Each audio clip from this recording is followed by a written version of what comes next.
Turn 32. So as planned, I did the Watchtower runes, lost the Phantasm Warrior and was a bit tough, but managed to finish the battle. So let's have a look at it. I'm getting a bit low on gold. I'm going to go below 1000 because the number of sites giving gold left on the map is low, and I'm taking the research points instead of the gold for the Sphinx temples, Watchtower ruins, etc. So you've got 4 apprentices that have dispel magic, so they can dispel the stun, which I kind of forgot because I don't face them very often. And they also have men magical beings, so they can heal the Eldritch Horror.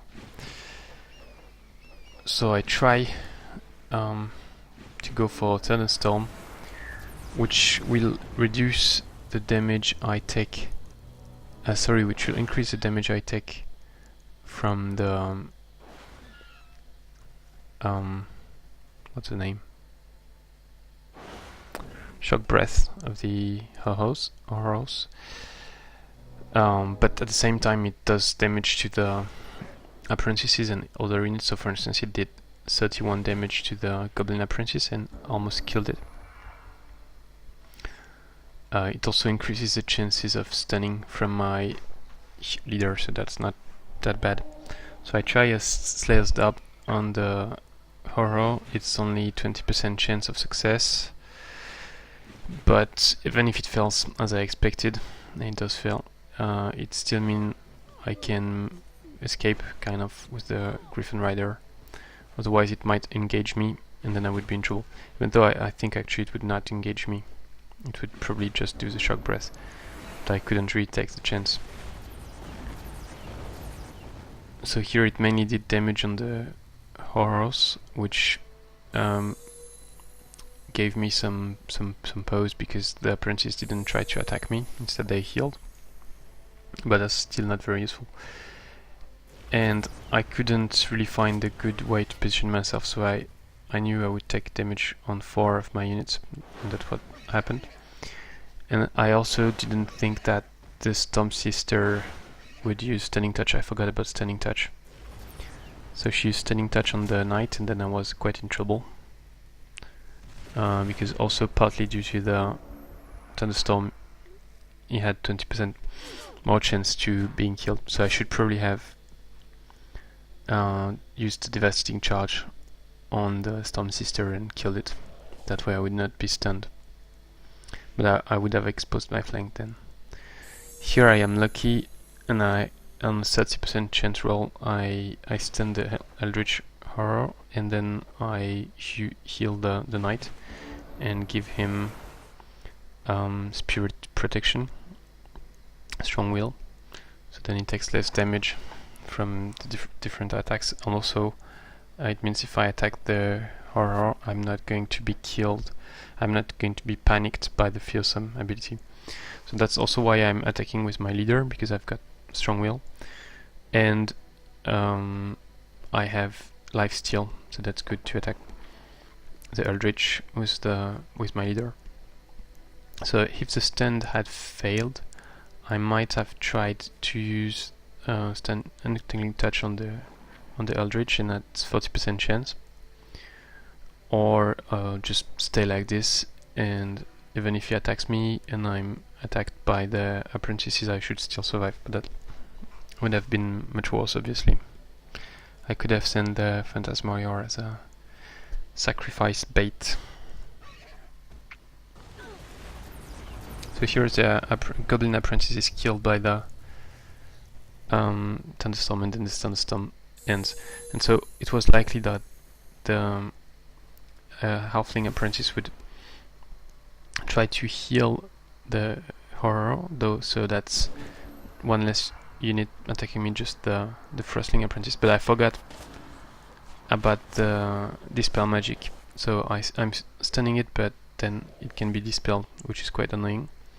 And here it's going to be the same. It's going to dispel the stun, and then the Eldritch can use Shock Breath again. So I didn't have enough movement points to bring the Butcher with me here and be able to kind of block them.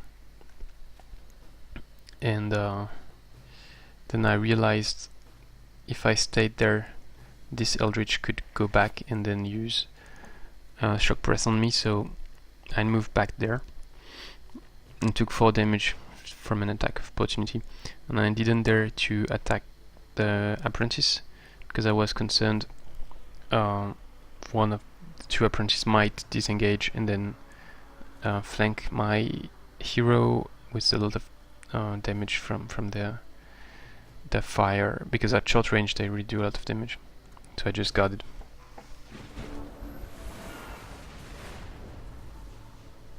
Then I definitely have to retreat with the Gryphon because I'm really low on HP after another Shock Breath. So they use 2 dispel and eventually they manage to dispel the stuff, and then I lose the Phantasm Warrior. Otherwise would have been alive. But yeah, that's one of the difficulty of this site. It's that they have magical being and dispel the Apprentice. Then finally I can retreat, attack the Eldritch again, finish it with the Knight, and then I have my units are strong enough to kill the 2 Apprentices. And then I've got only the Horror left, and I heal, and then eventually I deal with it. It's a combination of my leader plus Entangling Touch from the Theocrat and some hits from the 2 other units. So I got 550 research points from that, which allowed me to research Sorcery 4, and then I can cast Cloaked in Shadows again. I also got Greater Immolation, which again is not really great. Immolation was not really what I was hoping for. Not game changing. So yeah, I guess I will have to do with that, because there is no other high level sites on the map except this one, which is quite far from me. So it doesn't look very good. I got this item which I put on my hero, and now it's time to sell some item, because otherwise I would go below 1000 gold, which is both good for my Empire happiness and good for psychological war with Gab. If he sees I have wealthy Empire, is going to be angry. Then I can research some more stuff, which actually I don't know really what I should research, but I guess I should keep on doing the Node Serpent. Just let me think a bit. Yeah, I'd really like to get Seed of Distrust, but I have no way to cast it anyway, and I guess there is nothing really interesting. So let's go for this, and then I would need 400 research points for Node Serpent, but yeah, I've got 350 left, so I should get it in 3 turns. That's good.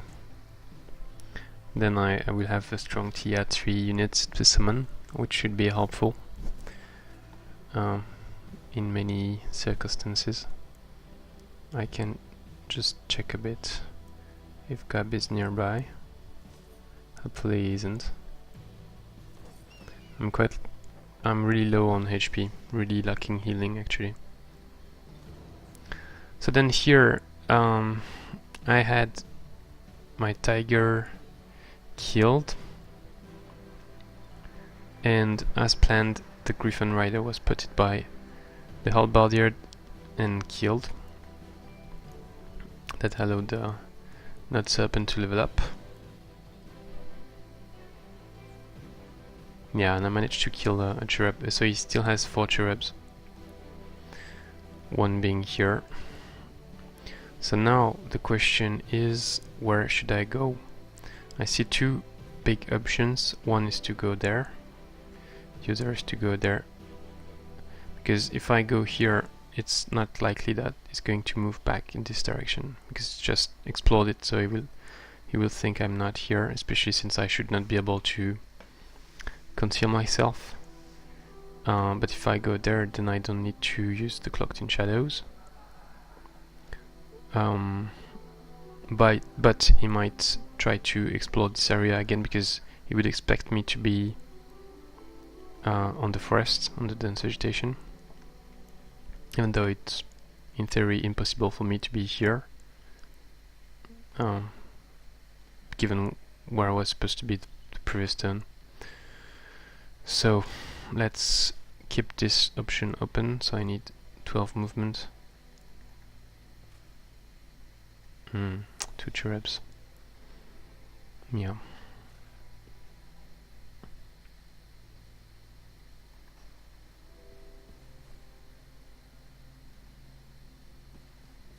I need 15 movement.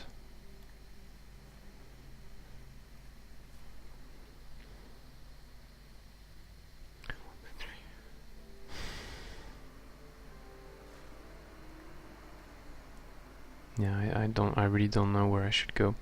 I will get the mount next turn, and then I can fly away. So please leave a comment. Do you think I should go there or here? And it looks like the guys are still in this area, because I think the Elder was there. 1, 2, 3, 4, 5, 6. Yeah, should still be there, I guess.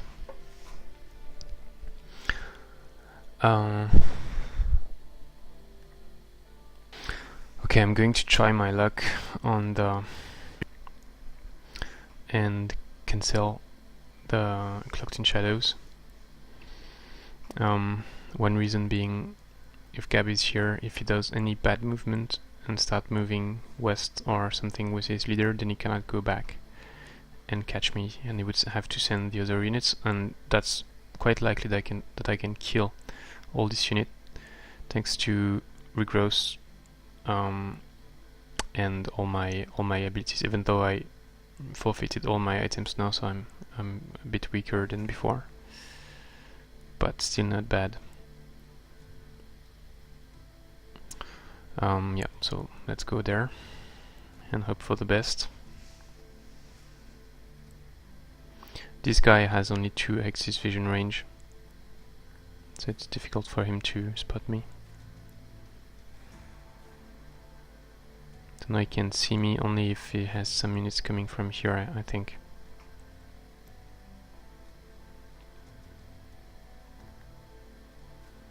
So then should I go there or there? Here is better, because it's easier to escape. Here is even better, obviously. But then if he moves just here, he can see me, whereas if I go here, yeah, but that's more or less the same actually. Let me check. Okay, I'm going to go there, that's the safest place, and I can still reach this next turn.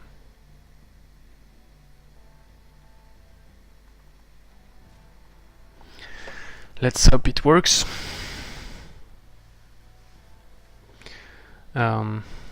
Then so here I split my troops, going to clear these sites to get some additional gold.